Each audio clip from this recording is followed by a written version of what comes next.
Yeah, we'll work on a stationary command. So then you'll essentially have what I call the trifecta of dog training, Okay.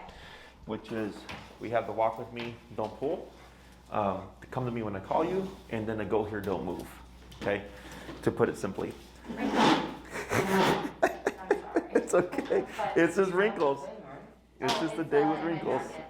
Hey, buddy. Yes, I know. I miss you too. Are you guys familiar with the place command? No. Okay. So you might see like dogs on our Instagram feed or whatever, where they're like on one of these, and it's called stationary control. Bree actually already started this with him, and Okay. so like when he was here, that was one of the things he's now doing as well. So like he has play with the dogs, he has his treadmill time, and then we have go here and don't move around for a bit, right? Yeah. Which for a guy like him is good, because Wrinkles just wants to do whatever. So with this command, it's kind of like, let's say you want to take Wrinkles out to brunch or something and not have to worry about him just like being all over the place. That's where this comes into play. Okay. What's your number at? 60. Okay, go ahead and give a tap. Tap. And wait a moment and we'll see what he does. Let's go ahead and go to 68. And tap. Let's see what he does. Wait a moment. Tap. Wait a moment. Tap. Yeah, wait a moment. Let's go 75.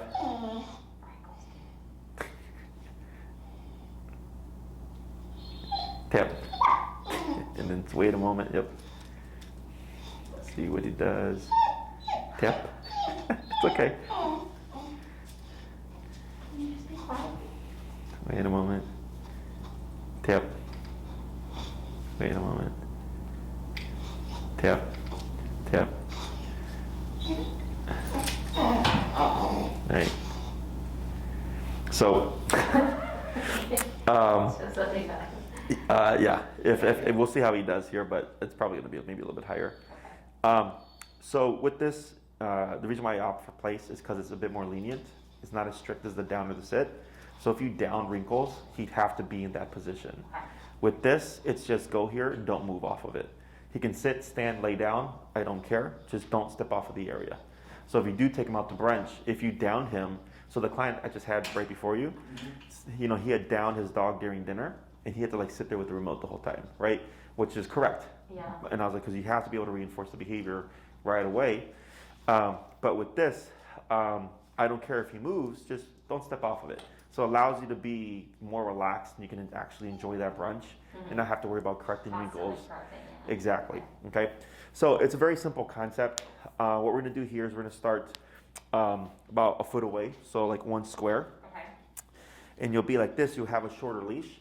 You shouldn't need to, but if he starts to push against the placemat, because he does already have familiarity with it, is you would tap and you would just start tapping, and then by the second or third tap, if Wrinkles does not move towards the bed, you would actually keep tapping and then use leash pressure. Okay, so. I mean, it's doing nothing. Yeah, so go to 83. Tap. We're gonna wait a moment. Okay, so we're gonna just pause right there. Okay, so I can touch on that. So behaviorally, Wrinkles has a problem with that off switch, right? So, and you can see it right here. So even though he's not vocalizing, well, now he is. Tap. Wait a moment. Yeah, let's see what he does now. Just wait a moment. Is earlier when he was laying down, he just started sniffing, right? That's the brain's inability to shut off. Okay.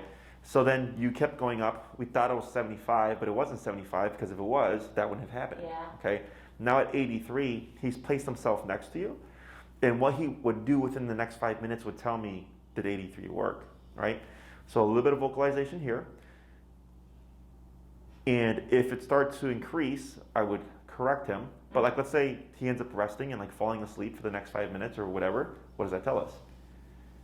I mean, that he doesn't want to move. He's committed to staying here, right? Because he's scared of the number. Right? The 83, yeah. 83 was the number that got him to finally say, I should probably just turn myself off. right? There we go. Wait a moment. And go, what does he do next? That breathing, right, is the I don't want to do this. Yeah. Okay, but it's different from the whining. The whining was just like, I have to do something, I have to do something, I have to do something, right? So then all you said was, no, you don't. And then he chooses something else. So this is the difference between behavior and obedience, okay? Obedience-wise, we could say down, and he does it, but the brain still wants to do something. Mm-hmm. So it's still a problem. The dog won't hold it down because it still wants to do something. Instead, I work backwards, and I go, I'm gonna just tell you, you don't need to do anything.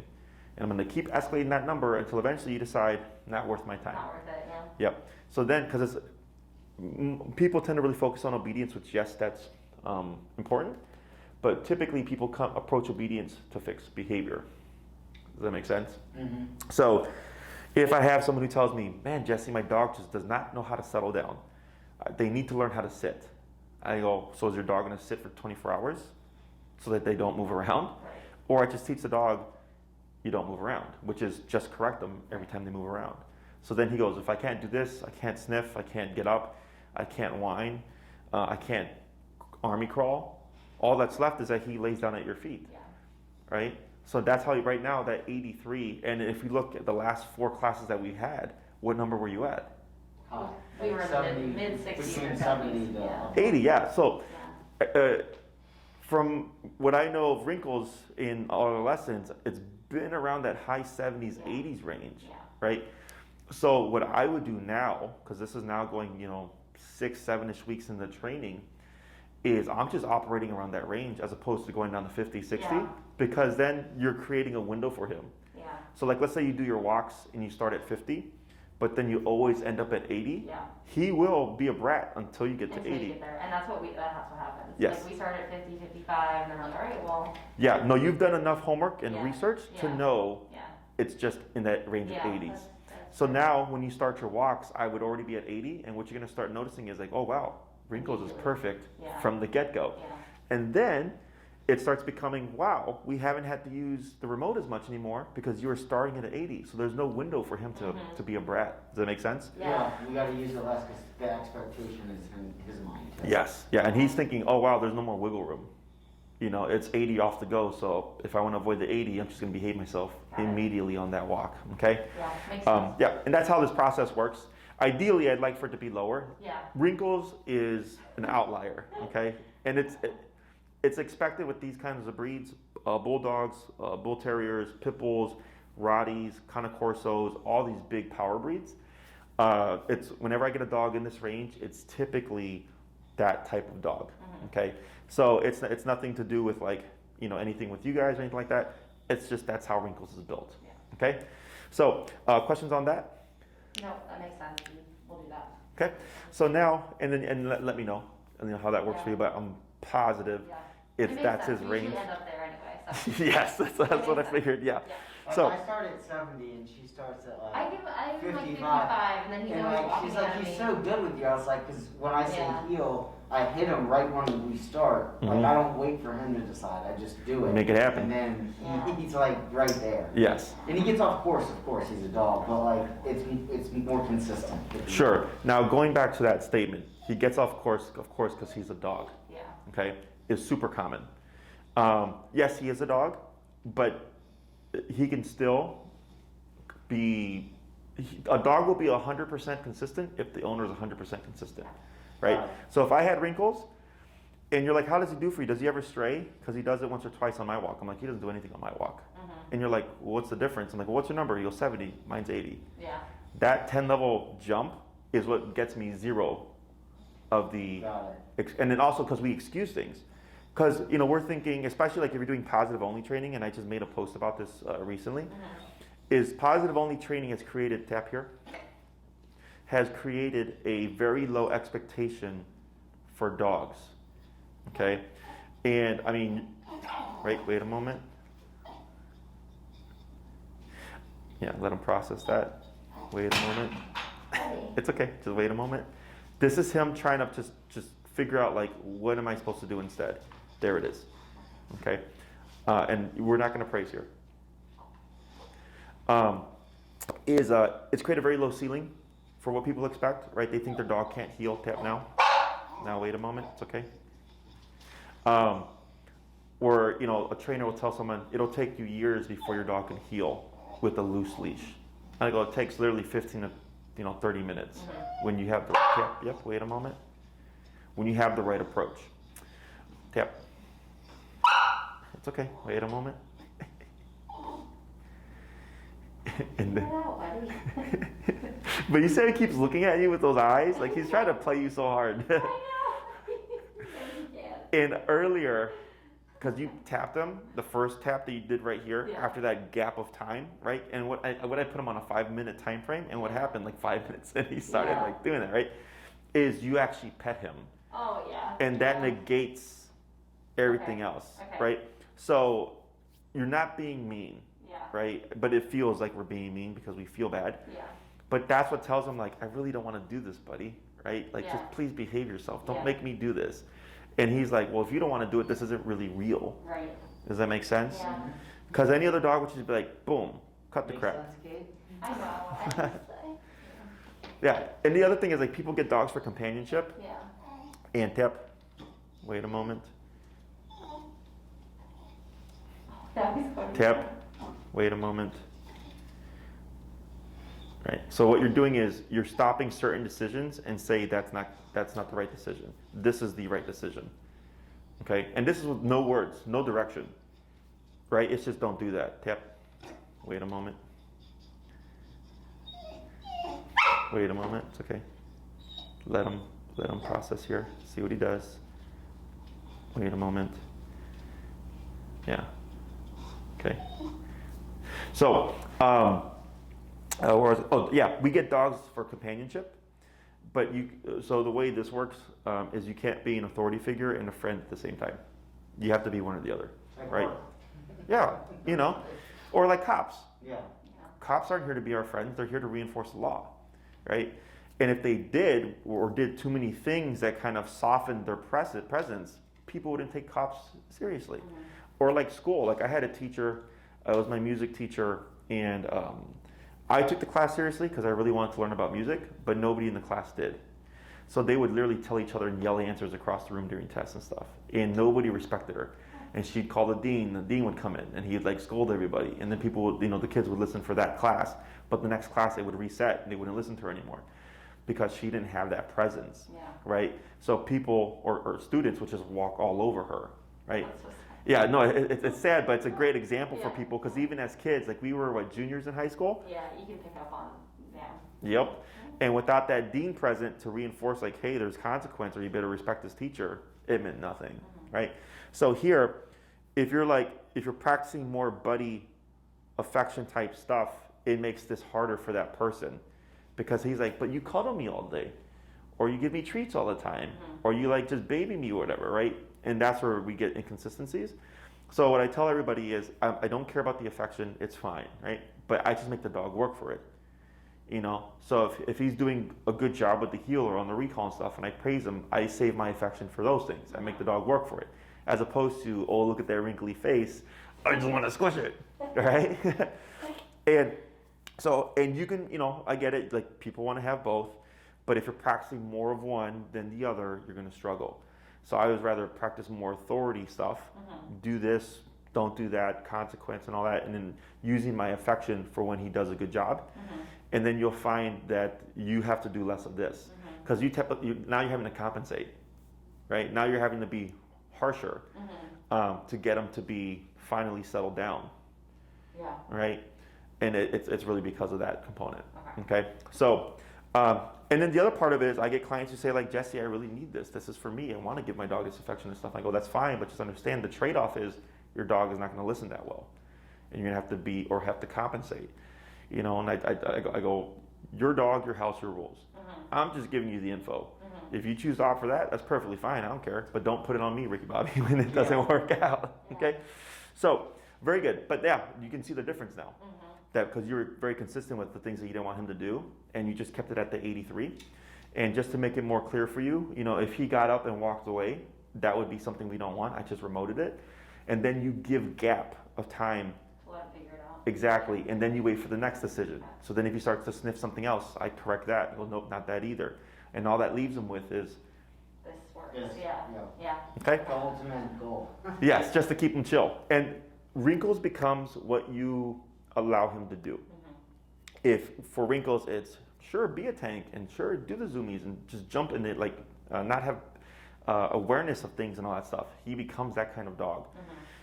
So like, you know, out on the floor, when he just jumps all over everything, as funny as it is, right? But because it goes unregulated, it just becomes who he is, right? But when you start to practice more of this stuff, and then like the things that he can't do, you start to get that kind of dog. Okay, and it's not that he can't have his little bulldozy times and, you know, being a tank and all that stuff, but I just want to be able to give him a time and place for it. You know, at the dog park or at the field or whatever when he's playing with the other dogs. Sure, zoom around and just like plow through dogs or whatever. That's just how they play. Yeah. But when we're at home, you're not going to do that behavior because you can break things and we don't want you to break anything. So, like I had a client, their dog, they had as a puppy who had the zoomies, and I kept telling him like, you're going to want to correct this. It's going to be a big dog.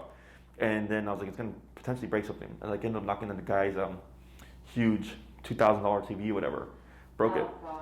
When we first got in, we were doing puppy training with you, you talked about that, about correcting zoomies. Because at first we weren't. And We were like, oh, it's then so cute. And he's then like, we started correcting it, and he does no more zoomies for him. Yeah. At the house, at least. Yeah. Which, if you hadn't told us that, we would have just been like, oh, he's just I know, when he was that's like- just what he's doing. That's just No, what he no, does. no, Yeah. It's fine. But And you I can was do that with thinking about- anything. Yeah. You know, like right now, like we corrected him for sniffing the shelf, coming over to Bryce and all that stuff, right? Which people would perceive as mean, but it's just too much stuff for him. And then you get the whining and you get this constant need for stimulation because no one's told him you can't do that. So like in the home, let's say, you know, he like whines at you for pets. You know, most people would just pet the dog. I would correct that because it's just something else off the menu, and then you end up getting more of this as opposed to a dog that needs constant stimulation. Okay? So that's the difference between behavior and obedience. Obedience is superficial, right? Like you could tell him, go to your place, and he could still be whining on place. Place did not fix the mentality. It's the corrections of like no whining while you're on place that actually do. Okay, this is more so just like, hey, we need you to not move for the next while because we have guests or because we're going to the restaurant, whatever. Okay, so any other questions? No. So we're actually going to dip back down. Let's go ahead and go down to 55 because we're going to be teaching something that's unnatural to him. So we always do go down lower. If we have to go up, we will, but we're going to start at a lower level, okay? I'm going to have you... Just to touch on that, so things that we've taught him, you helped us obviously train, we should keep it at a higher level because he understands the behavior. Correct. But if it's something new, that's why, okay. I Yep, just yep. want to be clear. Because it would be unfair, right? If he had no idea what this is, such as blast him on 80, so we start lower, but then after like a week or so of practicing it, and you can see he's got a concept of it, and maybe he just doesn't respect the command, we would be at the 80 to reinforce it. Got Yep. Okay. Cool. So what you're gonna do is you're gonna be about a foot or so or a square or half an away from the bed. You're gonna have your leash a little bit shortened. If Wrinkles tries to go, you're just gonna keep him back. If you need to move backwards, you can to pull him away, and then come back and you're gonna start tapping first. And after, if not by the second to third tap, you're gonna keep tapping and then use a little bit of leash pressure to direct him towards the bed. Okay. Once he's there, you'll stop tapping. If he should try to flush off and like maybe come over here, you'd start tapping again, pulling on the leash to lead him back on it. Once he's on, you're gonna wait a moment, break, and then walk around and repeat. Okay. Okay? Questions? Okay. So alright. So yeah, so you'll walk around, go ahead and pick a spot. About right there, right? And go ahead and just pull him over so that he's on your, there we go. Let's make it a little bit easier. Okay, and you're gonna start tapping. Start tapping right now? Yep, Okay. tap, tap. And then, as you're tapping, pull forward, tap. A little bit more to pull, tap, right there. That's gonna go down to 30. Now you're gonna say break, Break. and then you're gonna move backwards and pull him off the bed. We're gonna try that again.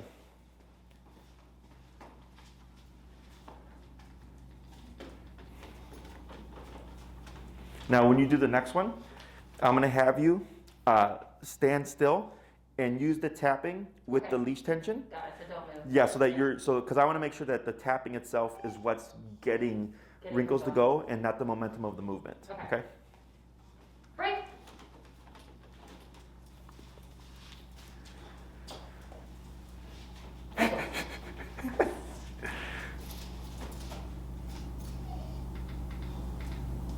There you go. Good. That was a good one. Wait a moment. Break. Break. Good. We're going to do 2 more. Break. Good job.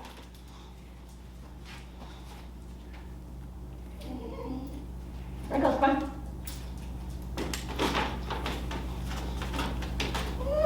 on. Break. Break. Good. 1 more. Break. Go ahead and shorten and pull. Yep, there you go. Good. Wrinkles.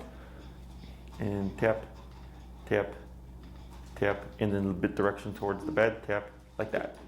Good. Okay. So now we're going to do same process, but I'm going to have you walk around with Wrinkles. Don't worry about saying heel. You're Okay. simply just going to walk around. Okay. So what he does doesn't matter. Then you're going to stop, but you're going to start sending him from different angles Okay. to the bed. Okay. Okay. Break. Break. Good job, buddy.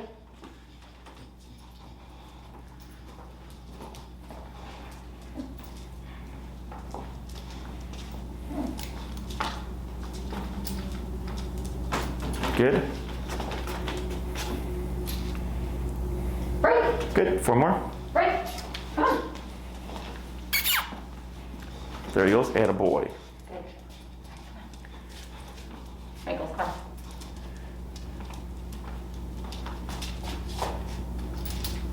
Good. Wait a moment. That's fine. Break. Break. Good. 3 more. Good job. Break.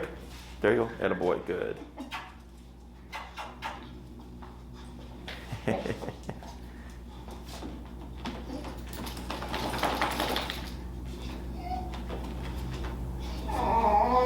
Break. Break. Good. Yep. Break. Good job. 2 more.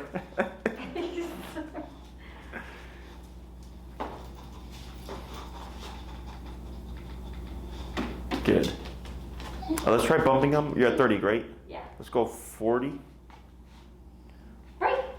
Good. We're going to do 1 more.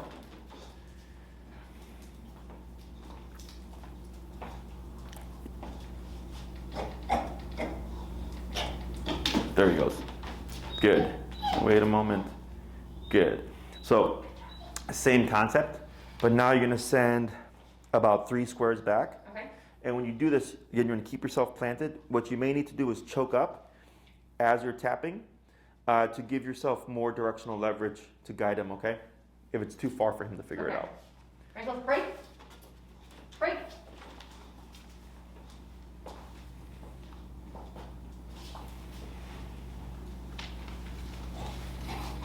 Right, so go ahead and choke up. Oh, there you go. You got it. Good. You got it. Wait a moment. Good. Break. Break. Good. 4 more. Then we'll swap handlers. Break. Come on, Randy. Break. Come on. Rinkies.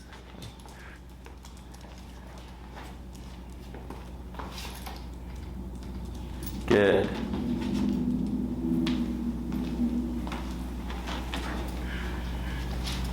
Break. Break. Go ahead and move. Keep moving backwards, or Go backwards. yeah, move backwards and just pull. There he goes. Good. 3 more.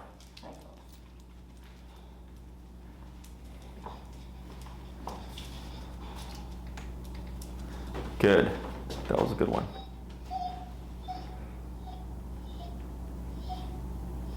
Break. Break. Good. 2 more.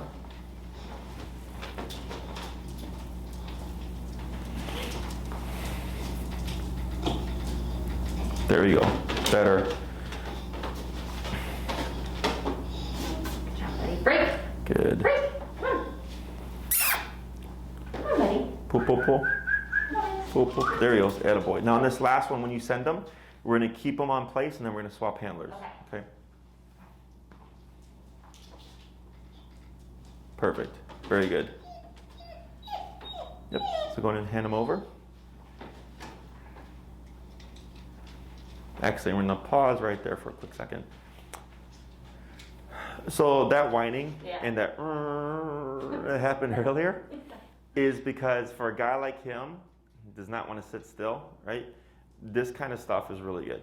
It really challenges the brain. So I always tell people it's like a kid, like for me growing up, we went to church, and then sitting still and being quiet for an hour in church was difficult. Yeah. So this is like same thing for him. It's a challenge. So here, we have playtime, we have the pack walks, and now treadmill time with the season, and then we have duration work. So we provide 3 different types of exercise. We provide the fun, excited play with your dog friends. We provide a structured, now you're focused and you're doing this for 30 minutes or an hour. And then we have also don't move, which is a mental type of exercise. So it breaks up the dog's day, so it's not always go, go, go. So for him, sitting still for that hour or whatever length of time that you choose is mentally exhausting. And it also can just help him learn to just think to himself like, I can just chill out. Yeah, I can just sit. Yes, and like not have to do anything all the time, okay? And we'll see how this progresses, but like if you had him on place and he was moaning and crying and stuff, you would correct him, kind of like what you did earlier, except the difference would be he is confined to a space. But when you're correcting him, you might see confusion. So like earlier, he kept moving around. I didn't care because all I wanted for him to do was relax, right? But in this case, we would care because he's on a specific command. So if I corrected him and he flushed off, you would keep correcting him until he flushed back on again. And then you would see, do you stay quiet? If he doesn't, you correct him. He probably tries to flush off. You keep correcting him, he goes back on. And eventually he will learn to differentiate between, if I'm here and I'm corrected, it doesn't mean to get off of the space. It means to just chill out and relax. Okay? Questions? I'm going to have you pick up where she left off.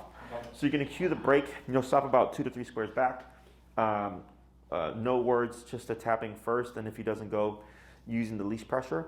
If we do see him have any hesitation here, you can do like a slow step, and it's like a gradual walk forward. I'm just trying to limit how much I do and try to get everything solely on the e-collar. Okay? Yeah. Break.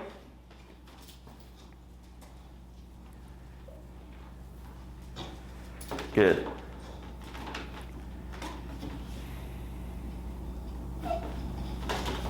Good. Break. Break.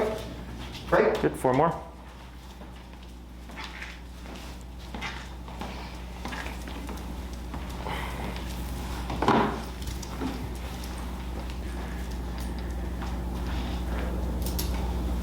Yep. Good job.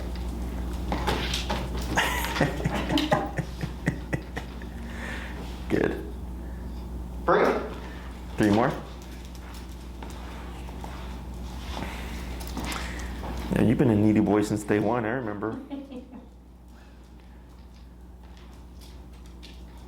Good.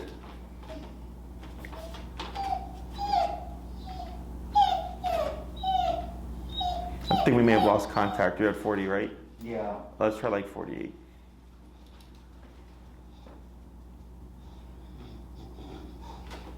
Break. Good. 2 more.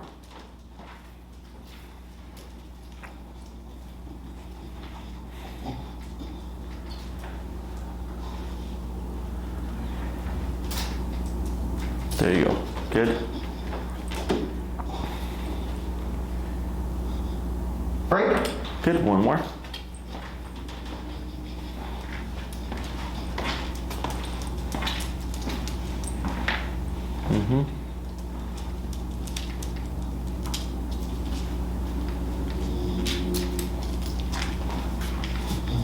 Good.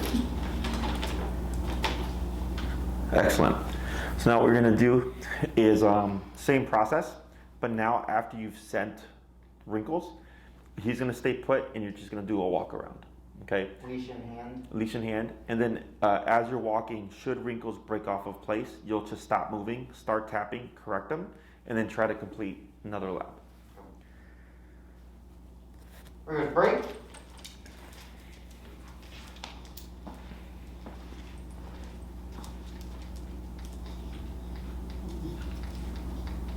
Mm-hmm.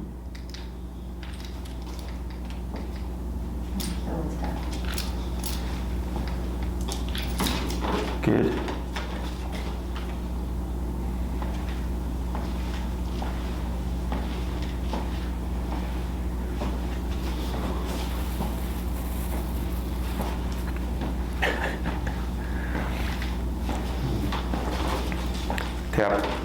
Tap. Yep, go ahead and a little bit of pressure. Tap, tap, tap, tap, tap, good. And then you'll try another walk around.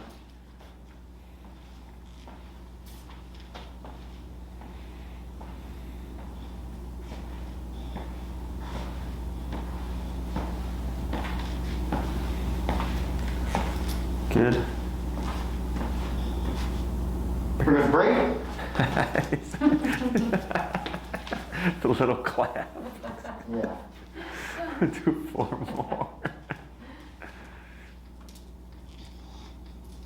Attaboy, good.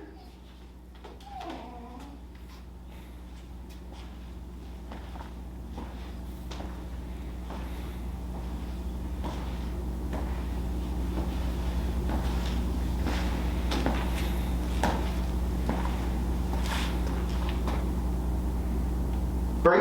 Good. 3 more.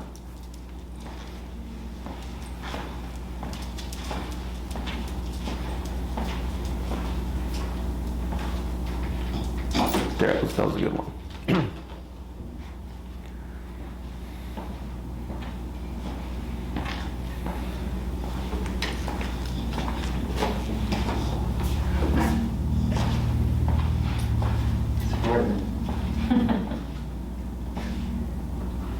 Here's break. Good.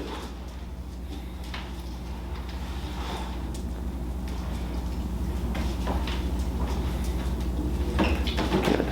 So now, go ahead and do your walk around.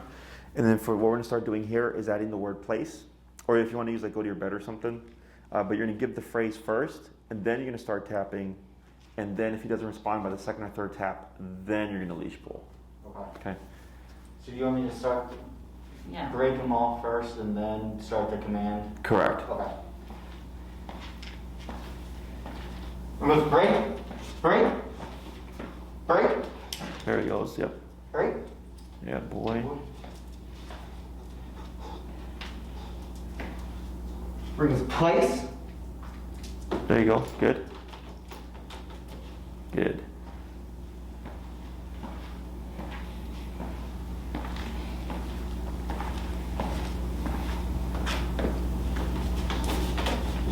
Mm-hmm. Break, bring us break. Come on. Pull, pull. There we go. Try that 4 more times.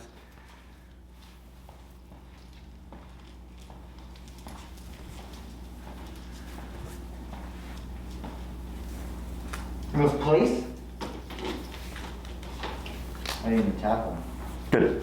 Yeah, for this one, if you say place and he shoots there, you can avoid the hit.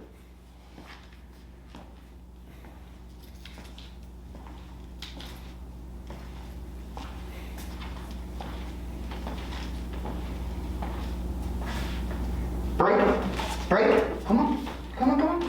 Good boy. Good. Good boy. 3 more.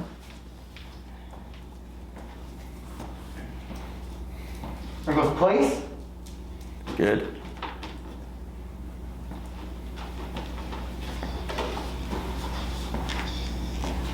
He's gonna be tired tonight. Mentally. Bring us break, break. Come Good. on, come on. 2 more.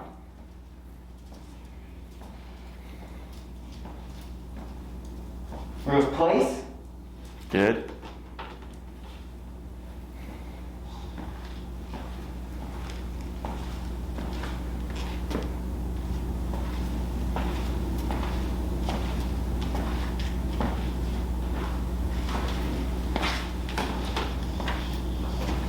Break, break. Come on. Break. Break.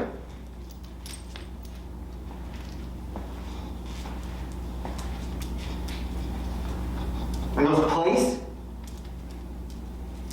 Good. And we're going to hold right there. Go ahead and have a seat. All right. So we have 2 components to the place command. We have the send, which is what we're working on here, and then we have the don't move. Okay.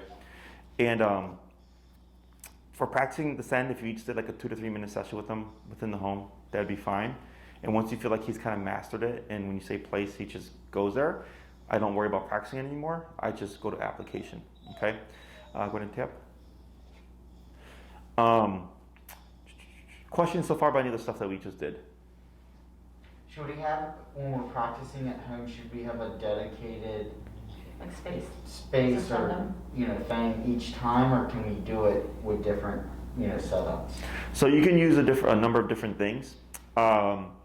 So like one, the placemat doesn't have to be anything fancy. Like it could be a dog bed, a towel, a blanket, a kitchen mat. I had a client use an area rug, a really big area rug, and then they asked like, could I use this? I said sure. I was like, but your dog just has enough space to actually even walk around. Yeah. It's just a perimeter, Yeah. right? I've had people use ottomans, people use couches or whatever. A dog bed he doesn't ever go into. A dog bed that's been unused, right? Yeah. And what's funny is because he's not the first dog that had that, but then after the owner teaches the dog place, the dog goes like, oh, like I have this bed now, and they'll start opting to use it.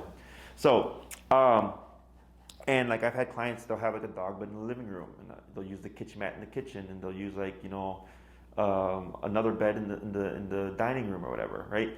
And he can learn that if you're like in the dining room and you tell him place, he would go to the one within that context. If you're in the kitchen, he'd go to the one within that context. Okay, like he wouldn't just like go like, oh, let me go to the one in the living room. You can also just have one defined place that's in the living room, and if you want to teach them to go to that object from anywhere within the home, you'd have to build to that. Okay, you wouldn't teach this and expect them to figure it out from across the home. Okay, Yeah. and I've only ever had one client. He had a multi-level home, and he wanted his dog to send from anywhere within the home. And he had the dog bed in one specific place in the living room, which made it easy for the dog to recognize. And then he just had to work backwards and send it from different rooms and then ultimately different levels and stuff.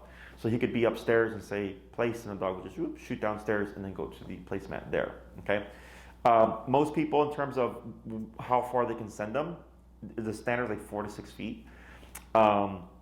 No one, not I should say no one, that one guy did care, but like more often than not, no one's like, I want to put more work on my plate. They're just like, I need function and that's it.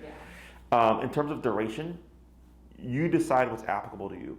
The most common use for this with my clients is typically when they go to brunch or something, Yeah. because again, it's more lenient. They're not having to worry about keeping their dog in a very specific position like the down command. You mean the dog's with him, right? Yes, I mean, yes, yeah. Like under the I know, table. yeah. like, Yeah, not like at home on place while they're out at brunch, yeah. I just wanted to triple check. So then, so like I had another client who their dog wasn't so a big fan of their newborn baby, and would growl at the baby and stuff. Oh. So they brought him here for a 3-week board and train, and we really pressed this command. And we used to do like upwards of 4 hours with the dog on place. Like we drilled it a ton. Wow. And then because with a newborn baby, you got a lot of things. The schedule is going to be thrown off because the baby, sleep Yeah. and eating schedule. It's just like tummy time and all that stuff that parents do with their baby. And then and also thinking like the baby's going to mature and start crawling at some point, right? Is the reason why we pushed for that was because in that scenario, I want to know I have complete control of my dog, and I know if this dog is under control for like upwards of 4 to 6 hours, it allows me to just focus on this Right. and not have to worry about that stuff, right? So, but the norm is usually around 1.5 hours to 2 hours.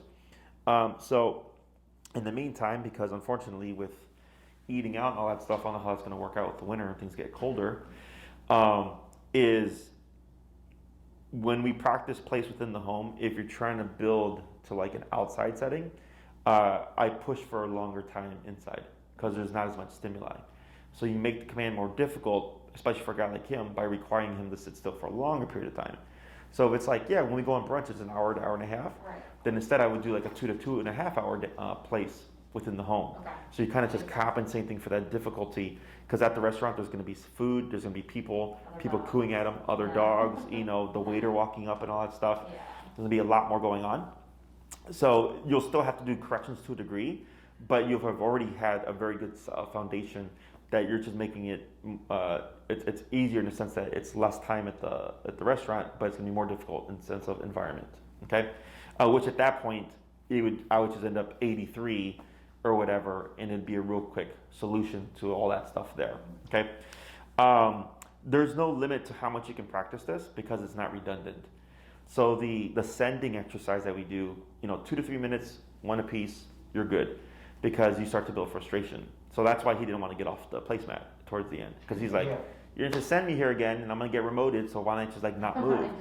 And it happened with the last dog as well. Yeah. So when we work with dogs, we actually keep it really short because, of these problems. So that's why with you guys, when you actually do a training session, 2 to 3 minutes. But if you send him into a place command to not move, you could do 2 hours as soon as you go home right now, okay? Because it's not repeated. But just expect that within those 2 hours, he's going to make mistakes. You would correct them to send him back, and then he learns, oh, when I get sent to place, I'm not supposed to move, period, okay? Just to clarify, even though he may not know a down command through remote caller, let's say that he did, if you placed him and then you downed him, it's no longer a place command. What command is it? Down. Yeah. Exactly. So I always deter people from doing something like that because they'll forget. And then like 30 minutes later, the dog's standing up and I'll tell them you gotta correct that. They go, why? The dog's on place. I'm like, no, you said down. That was the last thing you said, so that you have to reinforce that specific command. So the dog is downing on the place bed, okay? So I like to leave those words out of this, just because I know people get confused. So I don't say sit, I don't say down or stay with this. It's just go here, don't move, right? So he can sit, stand, lay down. He could chew on a bone. He could technically play with a toy, as long as he stays within the area of the object.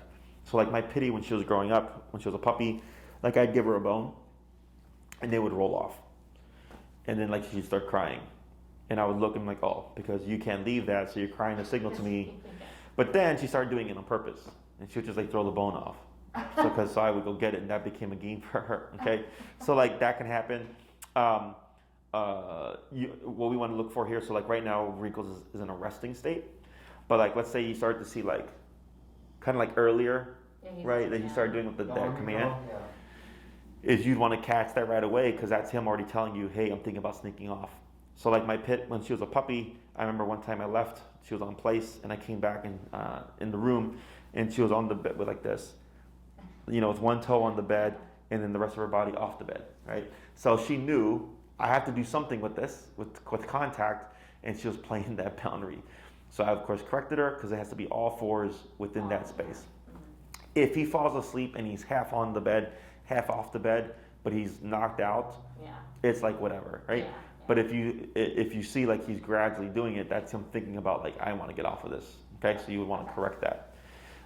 Questions about any of this so far? So the last command right then, like when I told him to place, that would be and then we hold him there until we say break. Correct. So like 2 hours from now, place is still in effect. Until you cue that break, or you cue a heel, or you cue something else, that's the command, okay? In terms of practicing this, I always suggest that people start with the dog next to them, okay? So like let's say you have your couch, you have a dog bed, you place him, and then you pop TV on, and you're like, I'm gonna watch 2 hours with the TV. That's how we train, okay? So then 30 minutes in, he wakes up from a nap, I'm bored, I'm gonna get up, I don't stay place, I just start correcting him, use the leash if needed to direct him back, go back to watching TV. 45 minutes later, I'm bored again, tries to get off, you start correcting him, he goes back, right? So it's easy because I'm right here, I'm not gonna go anywhere, as opposed to like trying to place him across the room, because then you're gonna constantly be walking the dog across the room. And some of my clients do that, where I'm like, how did place go this week? And they're like, Jesse, it was terrible. The dog kept getting up, and I had to go like walk the dog back. And I go, what do you mean? They're like, yeah, I had the dog across the room, and I was placed him. I was like, but I specifically told you not to do that, because that's a problem, right? So we start close to us, super easy to do, and you can just do it as you watch TV. If you're working from home, if you're eating dinner or whatever, it's easy, right? Then and then for this week, if like let's say Wrinkles is here and you decide I'm gonna go do something real quick, you'd want to release him first, then get up to do your thing. Because if you stand up and then release him, he's gonna think every time you stand up, you're gonna release him, and then you create a pattern. Okay, so the workaround is to release him first, then get up. Okay. Or we could just get up and he needs to stay. Technically, yes, but for the first week, I do this instead, so that you get the corrections in, and then by week 2, you're doing that. Okay, because what you might find now is you're correcting and correcting and correcting and correcting before, like you're doing like 5 to 8 corrections before you can even walk away. So if you keep it real simple and you're correcting him just as he gets bored and tries to wander off, by the time you hit week 2, it's a real quick one correction. For the most part, dog goes back and you're able to do your thing quicker. The third week would be now Wrinkles is 4 to 6 feet away from me, you know, a little bit of a distance, and you can get up and do your thing or whatever. He's expected to stay put. The fourth week is, okay, he could be completely across the room and you're like cleaning and you're walking through the home and all that stuff, and he's required to stay there. All this with the leash on still. Okay. Oh, with the leash on. Yes, because if you do it with the leash off and you try to correct him, he's going to zoom and he's going to use every option, and you're not going to be able to make him unless you grab his collar. Okay. So it has to be real consistent. And then if you've done everything well and there's been enough reinforcement, by the 5th week, it's like, okay, I can send them and not have to worry about needing the leash to guide them back. Okay. Makes sense. Okay. Other questions? I don't think so. The leash, yeah, that makes sense. I can't go anywhere. If you're going to use, like, let's say you got his dog bed at home, Yeah. don't expect you can say place he's just going to go there. You're going to have to do this exercise first. We're gonna have to like leave him. You're gonna have to, Okay. you're gonna have to transfer that. You know, when it comes to like going to a restaurant and stuff, I've had clients, they'll just keep a towel. Okay. in their car. I was thinking that. I'm like, I wonder if we have I've like seen to people do specify. that too. Yeah. And I didn't know, I was like, that's kind of Okay. Yeah, that's exactly why they do that. Okay, so it gives the dog an object to go to. Doesn't have to be anything fancy. Like one time I forgot to bring this to a training session, so I just took off my Carhartt, popped it on the ground, and then used my jacket as a place, because it's just something that differentiates.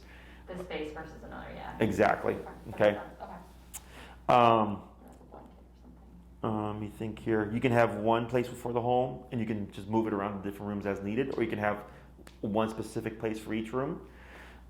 If you always keep it in a specific spot, like let's say for months you have it right here, and then you move it, you'd have to show him this is where it is, because if you try to place him, he's actually just going to favor that one corner because that's where it always was before. Okay. If you want to teach him how to recognize the object, then what you would do is anytime you send him the place, you would use the same object, but just move it around the room. And then he'll learn to recognize, oh, when I hear place, I look for this specific object in this context. Yeah. Okay. So it's really simple, but it can get super complicated just depending on like how well trained the owner wants their dog to be, or like how complicated they want to make the command itself. Let me think here. I mean, technically another dog could like hop on the place with him and they could chill and even play. He just can't jump off. Yeah. Okay. Thinking here. I think that's it around like that stuff. Questions? I don't think so. We have to just figure out which. Do you have any questions from previous weeks? He's been pretty good at heel. I think the come command, he's been like 70%. Okay. Yeah, So so when we need to practice a little bit more. Sure. So what makes it 70%? I I think think, he gets confused of who to come to. yeah. Because when we're training with him, we're like, one of us will together. distract him or, bring him just to get him moving, Mhm. you know? Because after a while, when we move with the long leash, he just comes with us. He does not want to get shot, Yeah. Yeah. Yeah. So then when we try to, distract him, sometimes he gets confused at who to come to. Yeah. Gotcha. So one way you can help for him to distinguish, because he can learn, go to the voice, don't just like assume who to go to, Yeah. is what I would do is pop him on the long leash, and if possible, just go outside, give him freedom, hold on to the end of the long leash, and just roam and let him be a dog. And then, like, let's say, it's Bryce, and then Wrinkles is all the way down at a tree, and then Katie, you're in the middle. Is if you call Wrinkles, there's a high chance he'd go to you, because you're the closest, right? But we need him to go to you. Yeah. So then you're calling him, and you're purposely putting yourself in the middle, and then make sure just to reel that leash. And then if he stops the wrong person, you just keep backing up and pulling and remoting. And then also apply food, okay? To help reinforce, like, hey, if you come to the voice, right, because he knows what your voices are, Yeah. you'll get something at the end as well. Okay. Just to help motivate him a bit more. Also, like, let's say you're at the park and like there's like a neighbor or whatever, and you're like, oh, could you like pet Wrinkles and distract them? And then what you're practicing there is a recall, but teaching him how to disengage from a body to make it easier for him to do the return. It's one of the most common problems with e-collar in terms of recall training, is a dog typically assumes run to the closest body. You know, so if there were to be someone even closer to Wrinkles, I would anticipate he'd run to that person. Okay. Okay? And then too, if we can, like, if say he's at the dog park and like obviously he's off leash, we can practice there too, like, or is that? Because that's. I know. I've been worried about doing the come command without the leash on. So Right. I feel like we shouldn't do that yet. So there's stages. Okay. In the beginning, it's long leash, Yeah. long leash dragging, to no leash enclosed area, like dog park, to no leash unenclosed area. Okay? And recall again takes the longest to teach because it requires you to go somewhere and practice and like use your environment, all that stuff. But like let's say you want to test it out, is you got to understand you went from like just the two of you to like a park full of dogs. Right. So what I would do is so in my theory of training, I always tell people if you make one thing more complicated, make something else easier. Okay, so if you made it more complicated by simply adding the distraction of we're at the dog park, I make it easier by getting closer to him. Okay. Okay, so instead of being across the dog park, I might be 5 to 6 feet of him, Got it. calling him right there, trying to make it as easy as possible, right? He comes to me and we wait a moment, good boy break and let him go back to being a dog, right? Let's say that sucks and that fails, right? Then I might try from 3 to 5 feet of him, right? Just trying to make it as easy as possible because without the leash, he has more options. Like he might hide underneath the bench. He might run to somebody else. You know, I've seen these things happen with clients. So it's either we keep drilling outside the context because you're jumping into a very realistic context early, right? Which isn't a bad thing because the main thing is it's an enclosed area. So if he does get confused and try to book it, he's not going to go anywhere. Okay. The other con is this can happen is if you start remoting him and he goes to somebody else and he's yipping. Now you're gonna have somebody giving you their 2 cents on your method of training. Yeah. Which has happened to clients as well. I had one client that literally went from long leash here, and the next day he's shooting me an email like, I called my dog at the dog park, she kept yelping and ran away. And I'm like, no, that is not how that's how this works, right? And then she's like, that makes sense. So at the dog park, we just need to. If we do that, we just need to be very close to make it. With the leash. Or until unless. Or and you can do it without the leash. You know that's why because you're making it harder. He's saying easier because we're closer. He recognizes our voice and us to come to, and that's when we're engaging in with the versus like 20 feet away. Right. For sure. He would have no idea. And the other thing you can do is bring some treats with you. Just don't let him know that you have them. So that when he comes to you, you can reward it. So that's incentivized. Another thing that you can do, if you want to add in more of something to recognize, is when you do your training outside of the dog park, you can have food with you, and when he's coming to you, just dip your hand down, and it'll become a target, right? So then when you're at the dog park and you're trying to transition towards that more realistic recall, when you call him and you have that hand down, it could be empty. So you don't. So the other dogs, right? You got to think about the other dogs. So then once he comes, then I can pull up my hand and then feed at that point. So it's more of an incentive, more to incentivize them to like they got something for me aside from the negative. Yeah. Okay. Yeah, and then so going to the recall. Remember, I was like every time you call him, tap him at least once, even if he responds like this, because you're trying to force confusion. Here we don't do that with these commands because I'm not worried about him running away, going to a place. Does that make sense? But if he's on a recall, he's off leash, I don't want the dog running away. So I do things to really force those issues so we can proof them as much as possible and not have to worry about it in the long run. Other questions? At what point for the recall command do you stop tapping? Once you feel like he's really got it? Yeah. Okay. Like you'll know. Okay. Like you'll be like, man, Wrinkles is on that recall, know? So like I have a video up on my Instagram where we were working with Gilmore, who's very, very prey driven. His numbers is in the 90s because he's so crazy after squirrels and stuff. And we're out the park, he's on the long leash, Red Oz, and there's a squirrel in the tree, and the owner releases him, and he just 100 feet away, boom, going straight for that tree. He gets there, and he's like jumping, and then the owner calls him, boom, 180 from the tree, no hesitation. Comes straight back to the owner. And they go, release him again. And he releases, and they go, now you're going to call him in pursuit. And halfway to the tree, he calls him, and he just Uis and comes straight back to the owner. Okay. Yeah, I'm like, that's recall, okay? Yeah.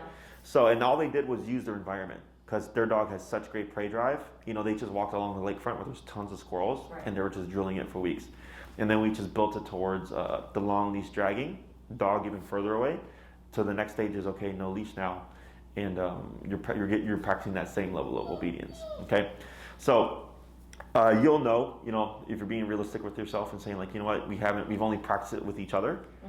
It's not going to just transition from that towards the real world. You have to start practicing in the real world. So I'm not opposed to at the dog park because it's enclosed, but just make sure it's easy, stupid easy in the beginning. And then you do that. So if you go to the dog park with them every day for like 15 minutes and you just randomly call him a few times, you'll start to recognize where he's at, and then you just work it backwards where it's like, okay, he's great at 3 to 5 feet. Now we're going 5 to 8 feet, 8 to 11 feet, 15 to 20 feet, like that. Okay? That makes sense. Yep. Other questions? I can't think of any. No, much improved with the heel. Oh yeah, he's pretty good at heel now. Yeah. I mean, much improved, and the recall is just like you said, practice. Yeah. And then at that range too, you're probably gonna be in the 80s. Yeah. Because if you're doing that lower as well, and then you're trying to transition it to the dog park, that's gonna cause you some. It's gonna cause some. What's the word? Like variables. Like it's not gonna be inconsistencies. Okay. Yeah. So then, if you're just drilling it in his head, like, hey, when I call you, 90, 90, 90, he's gonna just want to book it and not want to have to question that potential hit. That's probably the other thing too with recall is like we started lower, like with the. Yeah, you've done enough of that now that you can just be at 80. Okay. Place command, you have a week or so of just Before, practicing the sends at that 40 and stuff. And in the home, your number could be 45, and if he stays there and he doesn't move, so like that dog I just told you about with the recall, Gilmore, they were struggling with place. And I was like, in my head, I'm like, his number's 90, right? But they were 50s. So I told him, send them to place on a 90 and see what happens. He probably won't move, yeah. Nope, didn't move because we were talking to him at his level. Yeah. So same thing for this guy. Okay. Okay, but in the beginning, definitely time to teach the behavior, and then adding in more pressure if you think he requires it. Okay? Tap. Tap. He's bouncing his feet off, right? Tapping. And you might need some leash tension here to guide him. Tap. Tap. Tap. Tap. Tap. There, and then just back away, just like that. I can't help you, buddy. So, but yeah, so right there, I mean, we'll probably talk like 10 minutes, and then he just, I'm done. I'm done, yeah. Right? And you correct him, you send him back, we don't say anything. Now he's just learned like, all right, if I decide I'm done, doesn't really mean I'm done. I'm gonna just be sent right back to it, plus there's a consequence, okay? And then the number of times he breaks within a time frame. So if you're working at 55 and he always breaks an hour place command 8 times, that tells me 55 isn't enough to keep him there. Then I go to 60, 65 or whatever until you're like, I can send him there and he will move, period. Then you found your number. Got it. Okay? Awesome. Good job, guys. Yeah, Pretty simple thank stuff. you. Wrinkles break. So for the next class, because you guys are doing 6, right? Yes. And this is number 5. Yes.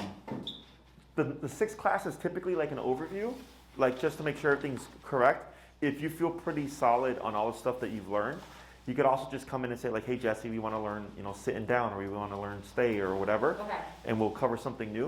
Okay. So I'll let you guys decide that. Okay. But you essentially got like the 3 command, walk with me, don't pull, come when I call you, and then don't move.